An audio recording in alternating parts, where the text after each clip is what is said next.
Everybody, just coming to you with a quick thought, for this morning, as we going through our morning devotion thing that we do on the Bible app. Some guys from the church. It's just great to have this devotion, and we dive deep into different things. And sometimes it's just a quick little, you know, 2-3 minute little thing, but going through, and one of them, iron sharpens iron, and I love we all just have different perspectives on that, and just encouraging each other and strengthening each other with the thoughts and things that we have, what we get from the Word. And one of them this morning was, John chapter 2, and we're going through, the miracles of Jesus, and the signs, the miracles that he did. And everybody kind of knows, what was the first miracle that Jesus performed. He turned the water into wine. And that's like the thing. There's been argument, there's been debates over, well, the Catholics use it to justify that, drinking wine in church with their stuff's okay.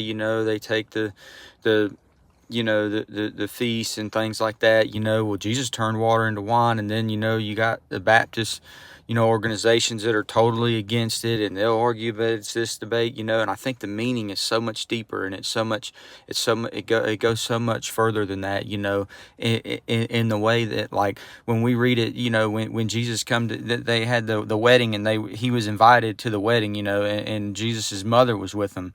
And, he comes and she says, they're out of wine. And what is Jesus's first response? Like, he says, "Woman, what does this have to do with me?" Like, he didn't want to partake. He didn't want anything to do with it. It didn't have anything to do with him. It says that my hour is not yet come.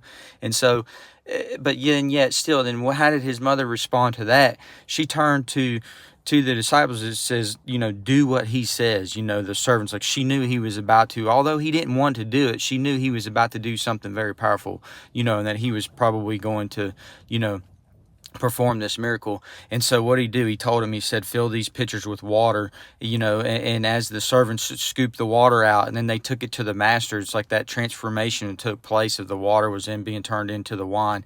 And then the master was like, he says, that they normally serve the good wine first, and then everybody's freely drunk, and then they serve the poor wine, and how, and yet he reserved, and it was good wine that they gave to them. And it was like, although he doesn't condone it, he was willing to meet their need in that moment, to the physical need, to then minister to and reach to the spiritual need. And it just goes so much deeper than just what's on the surface of that. And there's just a lot to take from that. So there's so much more, but just for a short, little quick thought, is like, just think on that, and how much Jesus is willing to meet your needs, wherever you are.